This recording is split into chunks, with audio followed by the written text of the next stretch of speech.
días, mis hermanos amados. Les voy a rogar que abramos nuestras Biblias en San Juan 6, verso 68.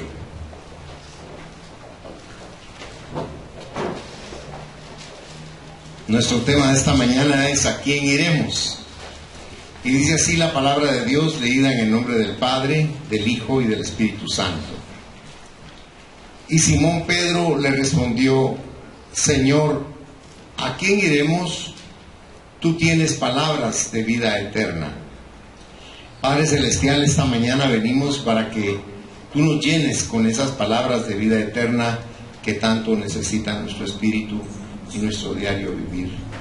Por favor, Señor, en esta mañana bendícenos con tu presencia a través del Espíritu Santo y ministra la palabra, Señor, a cada corazón y a cada vida que lo necesitamos tanto. En el nombre de Jesús te lo agradecemos. Amén. Pueden sentarse, mis amados hermanos. Aquí vemos a las multitudes y al Maestro, porque en este capítulo 6, si ustedes se recuerdan, el Señor Jesucristo dio de comer a 5,000 hombres. Y dice, sin contar, dice, a las mujeres y a los niños. O sea, fue una cantidad de pan inmensa la que se repartió en esa oportunidad a una gran multitud de personas.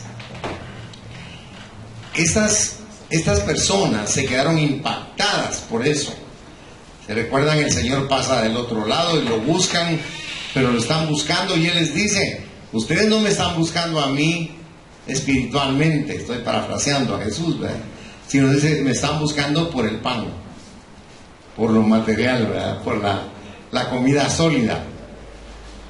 No entendían lo que el Señor nos estaba dando, pero el Señor les da una explicación de la necesidad que tienen. Fíjense qué tremendo, que Él les dice a estas personas: tienen que comer mi carne y tienen que beber mi sangre. Si usted no está preparado espiritualmente, lo primero en lo que usted va a reparar es decir, nos está obligando a ser antropófagos, ¿verdad? Porque ¿cómo no lo vamos a comer o cómo no vamos a beber su sangre? Pero lo que sucede es que en ese momento Jesucristo está tratando de decirles, recuerden que no había Biblia en ese momento, la Biblia era Él mismo, y la palabra que usted lee en la Biblia la estaba pronunciando Jesucristo. Por eso Él les dice que se lo tenían que comer y tenían que beber de Él, porque Él era la fuente de la que estaba brotando ese alimento sobrenatural, que es equivalente al vigor que tiene la carne y la sangre. Porque lo que le da fuerza a nuestro ser es lo espiritual, y Él les estaba dando vida espiritual.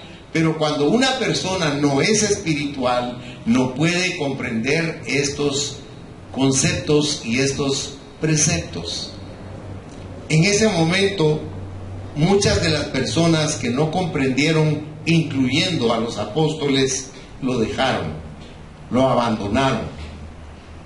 Después de haber estado rodeándolo, se apartaron de Él porque consideraron que esto era un mensaje impopular. Recuerden que les estaba diciendo que era el Hijo de Dios y ellos eran escépticos por su misma religiosidad. Les habló de la cruz y era algo que ellos no lo podían aceptar también. Recuerden que Pedro en una oportunidad le dijo a Jesús: no vayas a la cruz. ¿Y qué le dijo Jesús? ¿Se recuerda? Apártate de mí, Satanás, porque la cruz era necesaria. Ahora, les habló de su muerte también, y era un tópico que para ellos era desagradable. No querían saber de la muerte de Jesús. O sea que, si ustedes notan, la pregunta de Jesús, mientras la multitud se aleja, tiene sentido. Vea conmigo San Juan 6, verso 67, por favor. Dijo entonces Jesús a los 12, o sea, ya no estaban más que sus discípulos, los demás se habían ido. Y le dijo a los 12, ¿queréis acaso iros también vosotros? Y de ahí surge la pregunta de Pedro: ¿a quién iremos? Mire, normalmente la gente busca a un psicólogo y muchas veces a un psiquiatra, porque necesita tener una catarsis, o sea, un vómito del alma. Necesita sacar todo eso feo que tiene adentro. Por supuesto que el profesional pone su relojito a pling, 1 hora, y a la hora pling, y ahí van 800 quetzalitos de consulta. Jesucristo vino y escuchó a las personas, pero no les pidió nada, sino les dejó enriquecido su corazón, porque les enseñó muchas cosas que no sabían de ellos mismos. Levante la mano aquel que no ha sufrido. Todos nosotros hemos sufrido. ¿Y a quién vamos? A Dios. A Dios. Hay algo bien importante que ustedes deben considerar en su vida, que cada vez que ustedes le hablan a Dios, Él les pone atención. A veces ustedes quisieran que personas allegadas a ustedes las escucharan, los atendieran, les entendieran, pero a veces no hayamos ni quien nos escuche, no tenemos un interlocutor. Pero si usted busca un lugar apartado y usted comienza a hablar con Dios, no se sienta loco ni loca. Sienta que usted está haciendo lo correcto, está yendo a quien tiene que ir. En Hebreos, el autor de Hebreos nos dice en el capítulo 4, versículos 15 y 16, que nos acerquemos confiadamente al trono de la gracia para recibir el oportuno socorro, porque no tenemos un sumo sacerdote que no sea capaz, dice, de compadecerse de nosotros, sino que nos entiende. ¿Sabe cómo es eso? Como cuando un niño le dice: ay papi, un niño me empujó, y el papá le dice: empújalo vos también. O simplemente le dice: no le hagas caso, porque el papá no sabe que a ese niño todos los días lo empujan. Y entonces él ve el problema del niño como algo totalmente intrascendente. Cuando usted va a Dios, usted es como un niño, y por simple que sea su queja, Él la va a escuchar, la va a atender y la va a resolver, porque ese es el Dios al que nosotros servimos y al Dios que adoramos. Un ser lleno de misericordia, un ser lleno de amor, un ser al que le importamos y un ser que tiene cuidado de nosotros. Mire, Pedro, yo le he reiterado ese concepto, pero no es por ser peyorativo con Pedro, sino para que usted me comprenda que una persona sin ningún tipo de instrucción académica podía percibir cosas sobrenaturales de Dios. Y si usted va a la primera carta de Pedro en el capítulo 5, él dice en el versículo 7, echando toda vuestra ansiedad sobre Él, dice, porque Él tiene, ¿qué dice su Biblia? Cuidado de vosotros. ¿Usted nunca ha pensado en eso, que Dios tiene cuidado de usted? ¿O será que usted, antes de abordar el avión, usted se hinca y le dice: Señor, en el nombre de Jesús te pido que el piloto vuele bien esta nave, que no se vaya a descomponer en el camino, que no venga a bordo el copiloto, Señor, que no se vaya a caer ¿Hace usted eso? ¿Usted cómo se sube al avión? Tenso, deprisa. Tantas horas de vuelo. ¿Se ha fijado? Pero yo quiero decirle algo, que aunque usted no se recuerde de hacer eso, Dios va ahí con usted. Dios lo está cuidando. Dios guarda el aparato, lo protege. Pero uno de esos ni gracias le da a Dios. Uno va y viene y hasta ya como estresan los aeropuertos, dice uno. Pero jamás se pone a pensar de todo lo que Dios nos guarda, de todo lo que Dios nos cuida. Nosotros teníamos que atravesar una calle muy ancha una mañana en Italia para llegar a la terminal de trenes. Íbamos un grupo de 4 y nosotros íbamos felices pensando en los anteojos del gallo, cuando apareció una persona y nos dijo: hey, allá viene una pandilla, una mara, para que nos entendamos mejor, de gitanos, y los vienen a asaltar y les van a robar todo lo que traen. Corran. y corrimos. Corrimos de veras, corrimos. No me mire el volumen. Yo era la Cochita Godoy. No me alcanzaba nadie con la bola. Pero ¿quién mandó a ese señor? Él no sabía si nosotros éramos de ahí o no. Y uno dice, ay, Europa, dice uno. No, ahí también pasan cosas.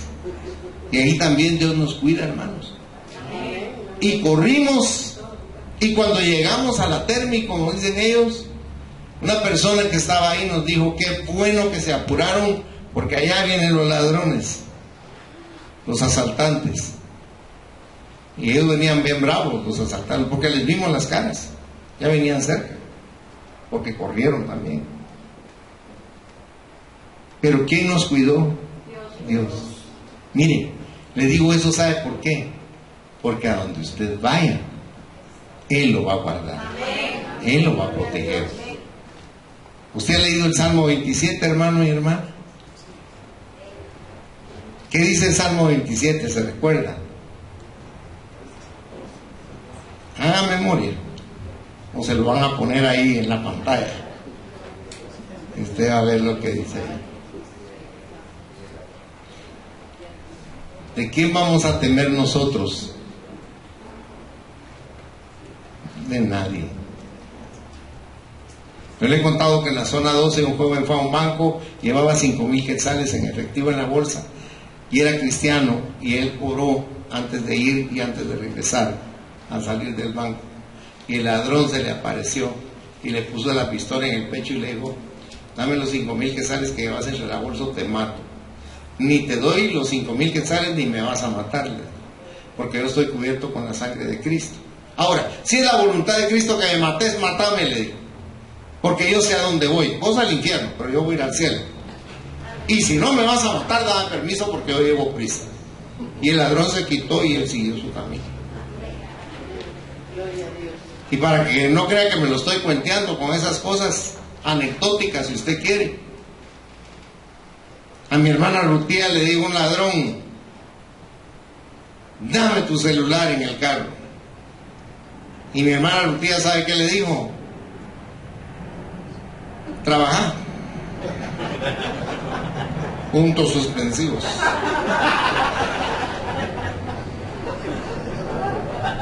Y el ladrón se fue. A mi hermana Lili de Novoa, que está aquí sentada, un ladrón de este lado y el otro del otro. Y comenzaron a amenazarla. ¿Y qué hizo la hermana Lili? Le dijo, en el nombre de Jesús de Nazaret te reprendo. Arrepiéntete, ladrón. Y los ladrones se fueron. Gloria a Dios. ¿Sabe qué pasa? Que nuestra fe es muy poquita, fíjense. No podemos creer que Dios sea como un muro protector alrededor de nosotros.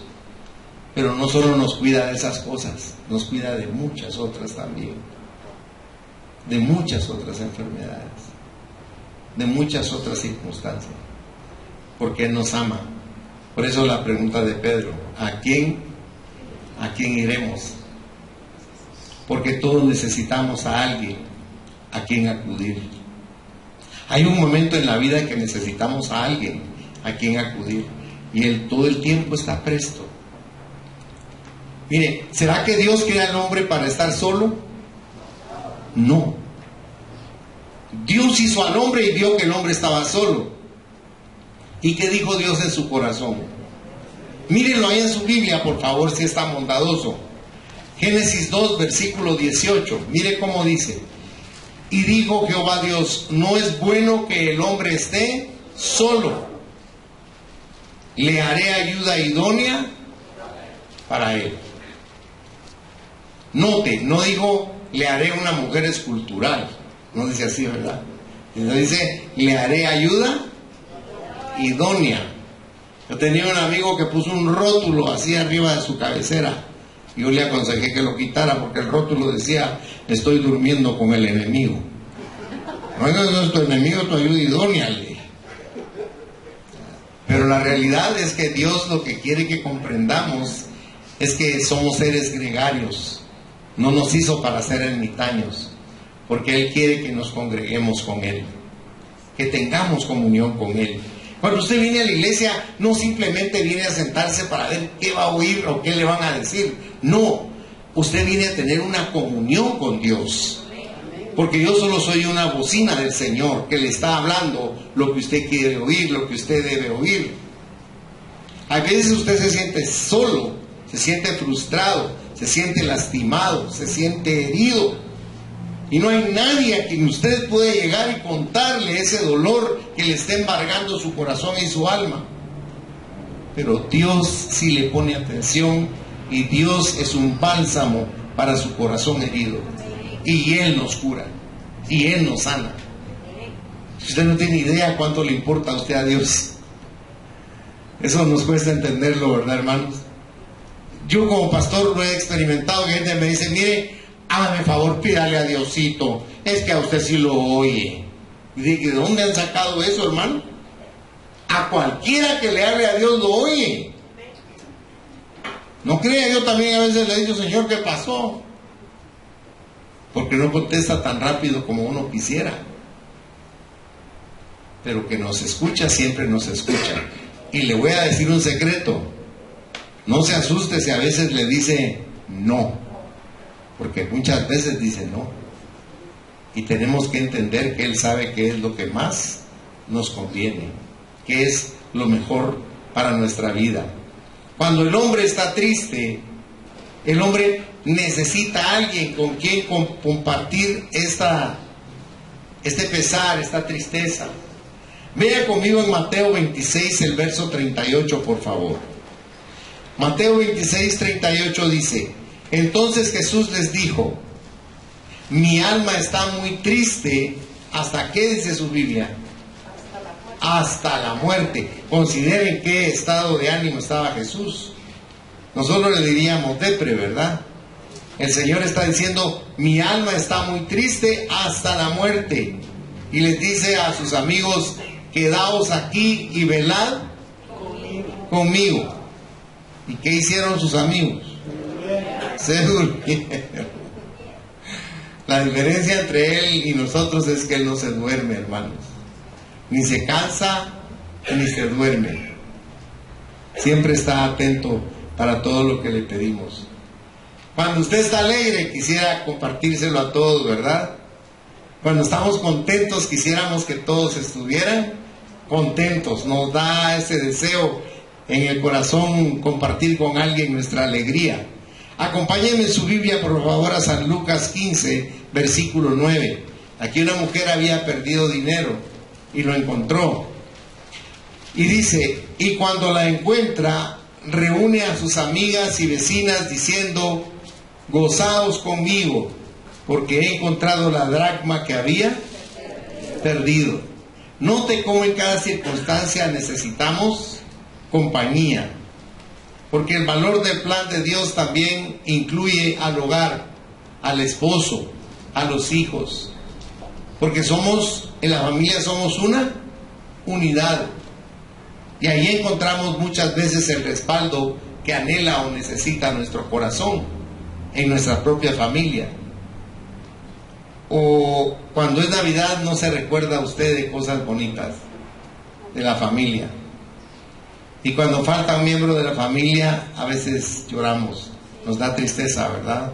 Porque ya no está ahí en la mesa con nosotros. Eso nos sucede también cuando estamos juntos como familia. Recordamos a nuestro padre o recordamos también a nuestra madre.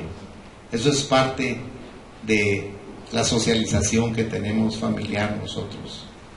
También las familias se reúnen en tiempos de crisis, cuando hay una gran necesidad. Ahorita nos reunimos nosotros, todas mis hermanas y yo, porque un sobrino nuestro que vive en Estados Unidos tuvo un paro respiratorio, y él es un hombre joven de 35 años, y pensaron que se iba a morir. Y nos escribieron y nos pusimos de acuerdo todos, y todos oramos, y gracias a Dios ya se levantó de su crisis, ¿verdad? Porque Dios es bueno y para siempre es su misericordia. O sea, necesitamos como familia también mantener esa unidad. como familia, estar unidos y no desunidos, porque debemos aprender a valorar las amistades humanas. Porque miren, yo me acuerdo que mi abuelito decía, amigos escasamente con los dedos de la mano, decía. Y a veces solo hay uno y a veces ninguno, decía él. Pero la Biblia no dice eso.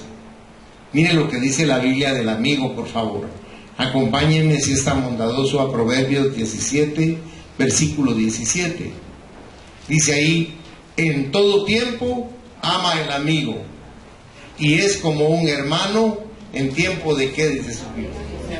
De angustia, ¿verdad? Qué bonito es contar con un amigo a quien uno le pueda pedir ayuda, de un respaldo de oración, un respaldo material, un respaldo moral, de cualquier naturaleza, y contar con ese amigo. Qué lindo es eso, ¿verdad? Porque hay amigos que cuando lo ven venir a usted triste, dice, a prestarme pisto bien. Y cuando se acerca le dice, ay, vos cómo está de fregada la situación, ¿verdad? Y el otro se queda en el aire. Y yo a eso venía con vos, me adivinaste el pensamiento. Pero cuando usted tiene un buen amigo, no tiene necesidad de pedir. Un buen amigo le da. Si él sabe que usted está mal, el buen amigo le va a dar. Porque es importante que entendamos que necesitamos a las personas, pero más que a las personas necesitamos ir a Dios. A Dios. Y Él siempre está ahí. Pero también todos necesitamos a alguien a quien podamos ir con una palabra de eternidad. Y aquí es donde empieza la diferencia. Porque si usted notó, en el versículo 68, ahí le dijo Pedro, tú tienes palabras de vida eterna. Como quien dice, podríamos ir a cualquier persona que nos hablara y nos entretuviera. Pero estamos buscando a alguien que nos dé vida eterna. ¿Por qué? Porque ellos lograron comprender que el tiempo de vida en la tierra es sumamente breve.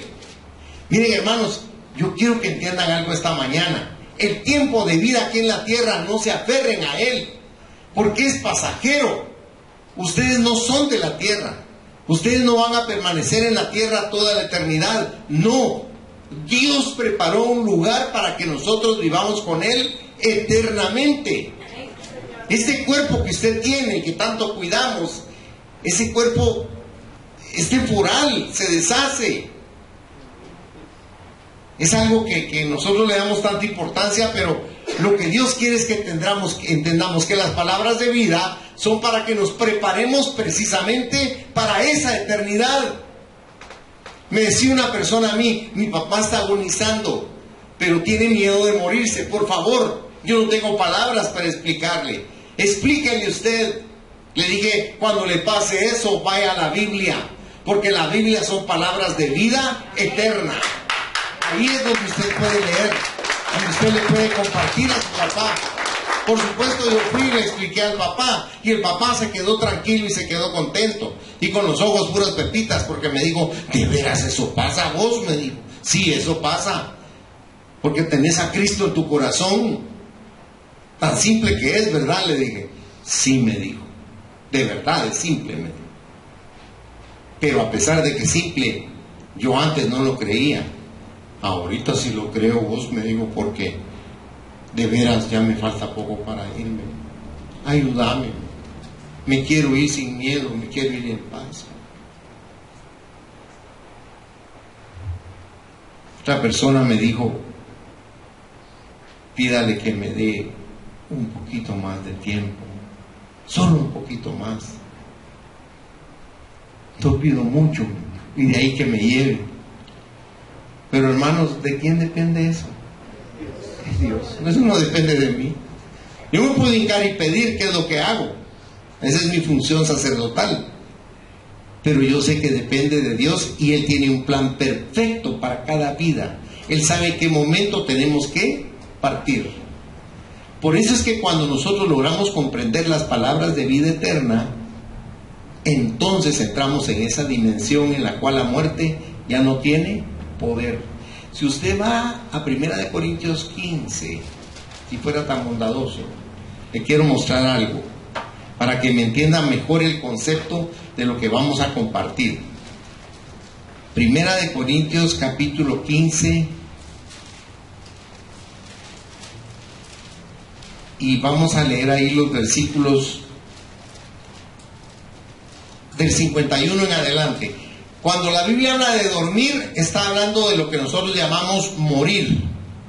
Pero note que la Biblia no dice morir, sino dice dormir. Ahora, dice el verso 51, he aquí os digo un misterio, no todos dormiremos, pero todos seremos, ¿qué dice? ¿Sabe por qué? Porque Cristo, cuando salió de la tumba, ¿cómo salió? Transformado. Él tenía otro cuerpo y usted va a tener otro cuerpo. Créamelo. Fíjese bien cómo estoy ahorita de hermoso, porque allá no me va a conocer. Usted va a decir, este está mejor que Brad Pitt. Chaparro condenado. Porque sabe qué es lo que pasa. Lo que Dios ha preparado para nosotros es supremo, hermanos. No es lo mejor, es lo súper excelente. Siga leyendo conmigo. Dice, en un momento, en un abrir y cerrar de ojos, está hablando de un parpadeo. Un parpadeo sucede en un quinto de segundo. Dice, en un momento, en un abrir y cerrar de ojos, a la final trompeta, porque se tocará la trompeta y los muertos serán resucitados incorruptibles y nosotros seremos transformados, porque es necesario que esto corruptible, entre comillas nuestro cuerpo, se vista de incorrupción y esto mortal se vista de inmortalidad. Cuando esto corruptible se haya vestido de incorrupción y esto mortal se haya vestido de inmortalidad, entonces se cumplirá la palabra que está escrita: sorbida es la muerte en victoria. ¿Dónde está, oh muerte, tu aguijón? ¿Dónde, oh sepulcro, tu victoria? Ya que el aguijón de la muerte es el pecado y el poder del pecado la ley. Mas gracias sean dadas a Dios que nos da la victoria por medio de nuestro Señor Jesucristo. Así que, hermanos míos amados, estad firmes y constantes, creciendo en la obra del Señor siempre, sabiendo que vuestro trabajo en el Señor, ¿qué dice su Biblia? No es vacío, no es en vano. Note pues que aquí nos está explicando el Señor con claridad por qué necesitamos la vida eterna, prepararnos para la vida eterna, porque todos los que estamos aquí vamos a pasar a la vida eterna. Y con Cristo, en el nombre de Jesús, que ninguno se quede, que podamos ir con el Señor. Eso es un anhelo que guardo en mi corazón por ustedes cada día, con todas mis fuerzas. En San Lucas capítulo 24, versículo 32, dice ese versículo: y se decían el uno al otro, ¿no ardía nuestro corazón en nosotros mientras nos hablaba en el camino y cuando nos abría las Escrituras? Porque las palabras de Cristo mostraban el camino hacia la vida eterna y nos conducen a ella, a fin de ¿qué? De heredarla. Porque si usted nota, aquí estos hombres están diciendo que cuando Cristo les iba hablando sus palabras, los corazones de ellos, dice, estaban ardientes, ¿verdad? A nosotros nos cuesta entender eso porque casi nunca tenemos el corazón fervoroso para Dios. Fervor es una palabra que quiere decir hervor, como que estuviera hirviendo nuestro corazón para Dios, ¿verdad? Es bien importante. Le voy a leer una nota que le escribí de 2. Jesucristo es la respuesta. Hubo discípulos o seguidores que se volvieron atrás. Advirtamos que muchos volvieron atrás y ya no andaban con Él. Lo abandonaron y dejaron al Señor. ¿Por qué? Muy sencillo. Seguir a Cristo costaba demasiado. Involucraba la cruz, que significaba la negación completa de uno mismo. Jesús estaba declarando ser el Señor. Esto significaba que un hombre tenía que dar todo lo que era y tenía a Cristo. Jesús estaba declarando ser el mismo Hijo de Dios, haber descendido del cielo, pero algunos no pudieron recibir y aceptar este hecho. Jesús estaba exigiendo fidelidad total y negación propia, y seguirlo tendría un costo muy alto. Pero estaba el discípulo que creía que Jesús era el Señor, Pedro. Él habló en nombre de todos los apóstoles como su líder y su portavoz. Jesús fue llamado Señor, reconocido como el soberano del universo, a quien todos los hombres deben lealtad, y que sus palabras eran de la vida eterna, y en esta enseñanza acababa de proclamar la verdad. Pedro proclamó con los apóstoles que Jesús es el Hijo de Dios viviente, el Santo de Dios. Mire qué importante es tener plena convicción de lo que es Cristo realmente para nuestra vida. Usted debe preguntarse si realmente Cristo es su Señor. Es bien importante que se lo pregunte, porque a veces ese tipo de cuestionamientos no nos los hacemos, y eso deja que alberguemos dudas. No dude que Cristo es Dios. ¿Sabe? Jesucristo nos conoce tan bien que le dijo a sus discípulos en San Juan 14:1, ¿creéis en Dios? Creed también, les digo, en mí. En la casa de mi Padre muchas moradas hay. Si así no fuera, dice, yo os lo hubiera dicho. O sea, que Cristo es Dios, y sin Él nada de lo que ha sido hecho hubiese sido hecho. Él es la esencia del poder del amor de Dios. Los amigos y la familia son importantes, pero tenemos momentos en nuestras vidas cuando el poder de amigos terrenales no pueden ayudarnos. Por ejemplo, las heridas pueden ser tan profundas que necesitamos la palabra de la eternidad, la palabra de Dios, que es como un bálsamo para nuestro corazón. Al morir vemos la brevedad de la vida. ¿Cuánto podremos vivir? Vaya al Salmo 90 conmigo, por favor. Mire lo que dice el Salmo 90, si es tan bondadoso. Los días de nuestra edad son, ¿cuánto dice ahí? 70 años. Viera que yo no me quería leerlo porque ya llegué. Yo no sé cuántos días más me quedan, pero cuando leí esto dije, ay Dios mío, llegué a la meta. Dice, los días de nuestra edad son 70 años, y si en los más robustos son 80 años, con toda su fortaleza, que dice su Biblia, es molestia y trabajo, porque pronto pasan y volamos.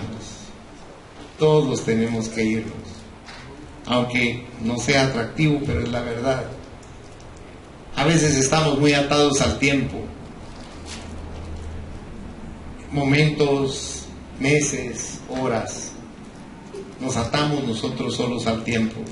Pero ¿y la eternidad? Porque Dios es el que es eterno, y Él nos creó a nosotros, y Él nos promete tener una vida eterna, una vida de eternidad. Pero, perdón lo que le voy a hablar, que es tan prosaico, pero yo quiero que me entienda, porque así es nuestra mente carnal, nuestra mente humana, aunque seamos cristianos. Un hermano me dijo aquí en la iglesia, mire, todo eso que usted me ha explicado de la Biblia, qué lindo, qué preciosa la vida eterna. Ala, usted me dijo, pero dígame con sinceridad, allá no va a haber sexo, a usted me dijo. No, le dije, la gran, usted me viera que eso como me estorba, me digo, porque yo digo, Señor, qué aburrido. O sea, ¿qué digo Jesús del corazón? De la abundancia del corazón, ¿qué digo? Entonces en Él no habían palabras de vida eterna, ¿verdad? Puro rochoy. Entonces nosotros tenemos que entender que la vida que Dios ha preparado para nosotros es una vida superlativa.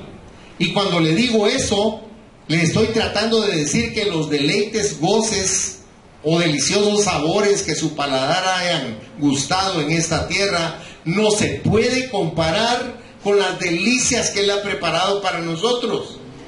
Es una vida diferente. No hay pasiones, no hay carnalidad. Es espiritualidad la que hay ahí.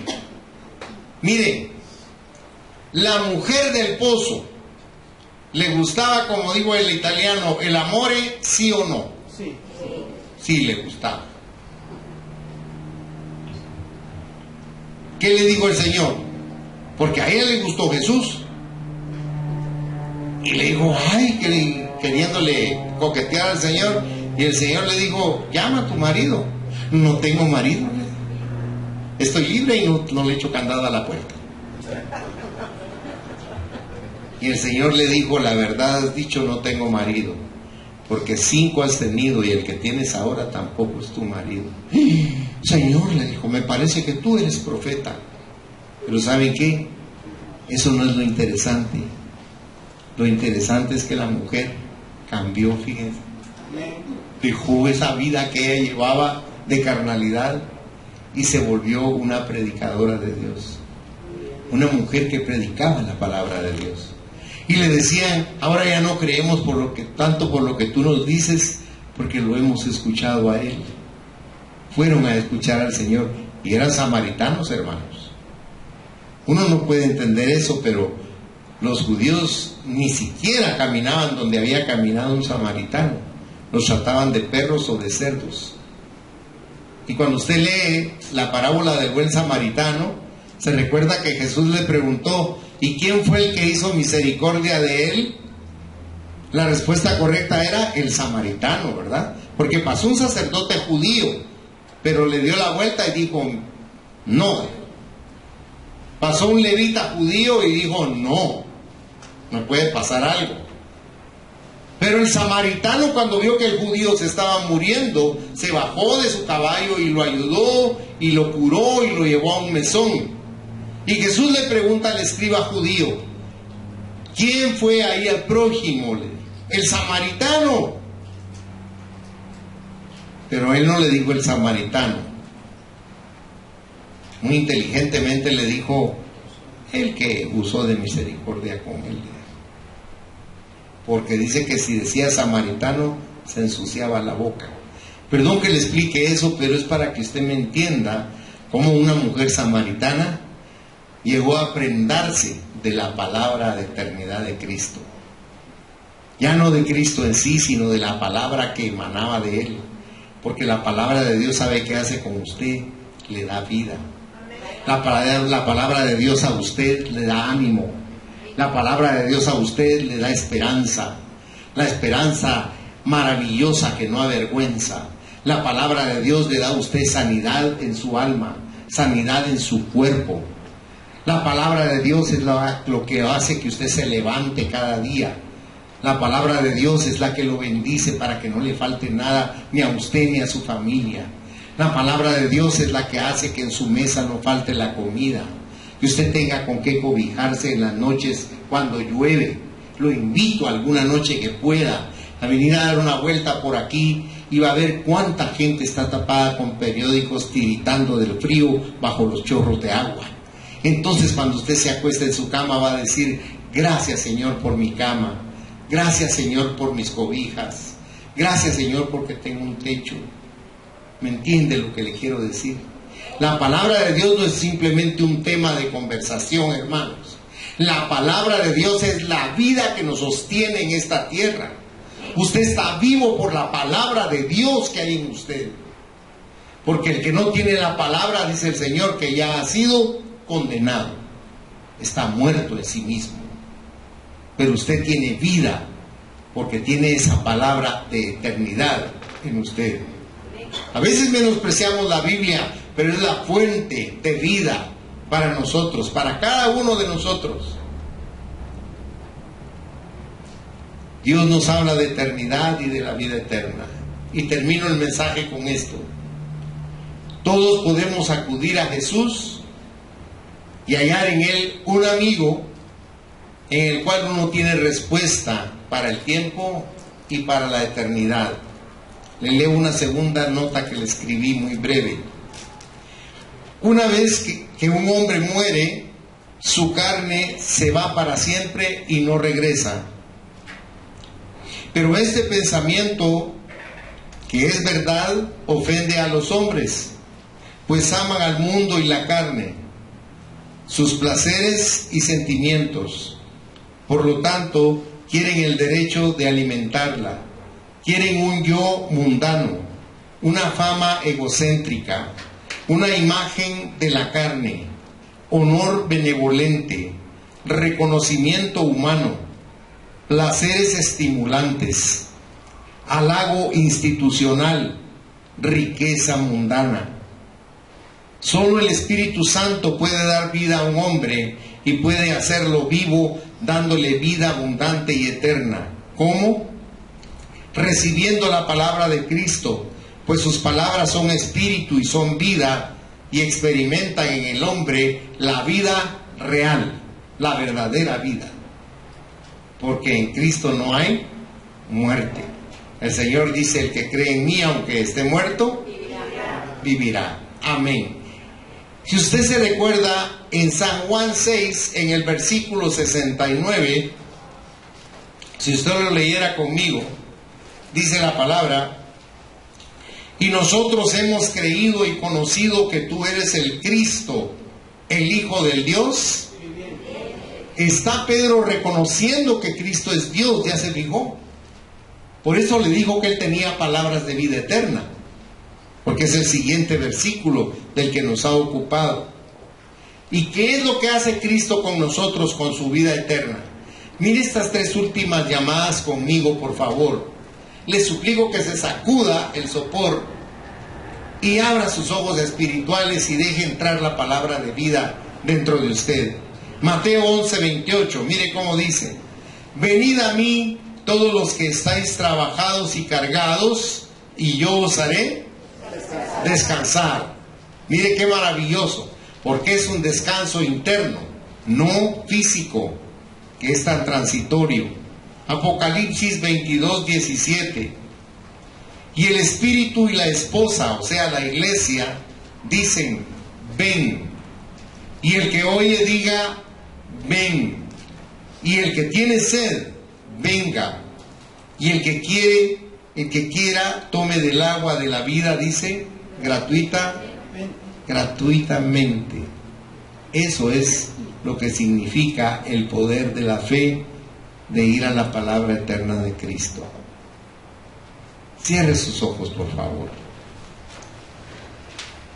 Padre, yo te quiero pedir perdón, porque nosotros vivimos una vida tan superflua, tan superficial, tan escasa de la eternidad que tiene tu palabra.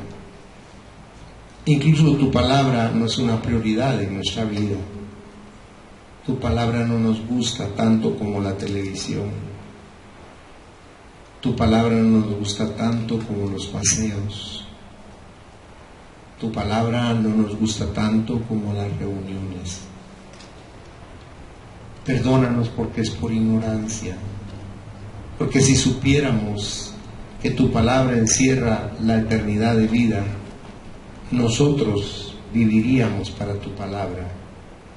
No nos apartaríamos de ella, no en un sentido religioso, mi Señor, sino en un sentido de comprensión espiritual, de que tú no eres una religión, sino que tú eres la vida misma que ha entrado en nuestro ser, no a nuestro cuerpo ni a nuestra alma. Tú has entrado a nuestro espíritu, lo has hecho renacer, le has dado vida nueva, y eso nos permite comprender que en la eternidad vas a revestir este espíritu que nació de nuevo y esta alma que tenemos con un cuerpo idéntico al tuyo, indestructible, transformado y sobrenatural, un cuerpo de eternidad con el cual nos vamos a deleitar contigo en tu mesa, comiendo manjares exquisitos que jamás hemos paladeado en esta tierra, viendo con nuestros ojos cosas que jamás hemos podido ver, ni en esta tierra ni en este universo.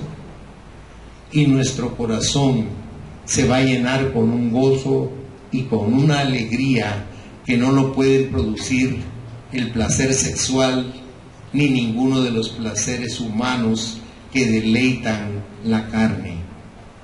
Nosotros vamos a conocer un lugar totalmente diferente y sobrenatural, el cual por el momento no nos interesa porque no lo conocemos y estamos anclados a las cosas de la tierra.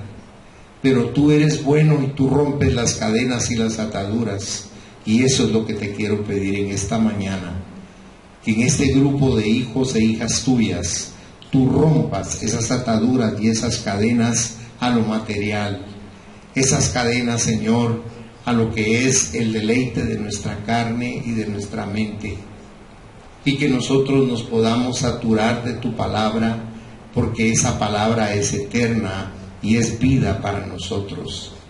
Te ruego que en el nombre poderoso de Jesús transformes los conceptos espirituales que tenemos de ti y podamos conocerte como el Creador, como el Dios lleno de amor, como nuestro mejor amigo, como nuestro confidente, como el que nos cura todas las áreas de nuestro ser integralmente, como el que nos provee todo lo que nos falta, como el que nos ama tal y como somos.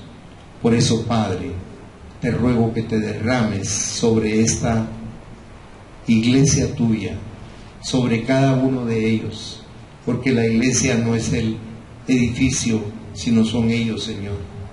Y yo te pido que en esta mañana la bendición del Padre, del Hijo y del Espíritu Santo caiga sobre ellos, Señor, como un óleo dorado, que los empape desde su coronilla hasta la planta de sus pies, y que sus pensamientos en esta tarde vuelvan de manera recurrente hacia ti, y que te puedan hablar y te puedan preguntar si lo que esta mañana hemos hablado es cierto, para que tú se los confirmes y ellos anhelen dentro de su interior buscar la profundidad de la eternidad que tienen tus palabras en su corazón. Bendícelos como los bendigo yo esta mañana, con todo el amor de nuestro Señor Jesucristo. Amén, Señor, y amén. Que el Señor les bendiga ricamente, mi Señor.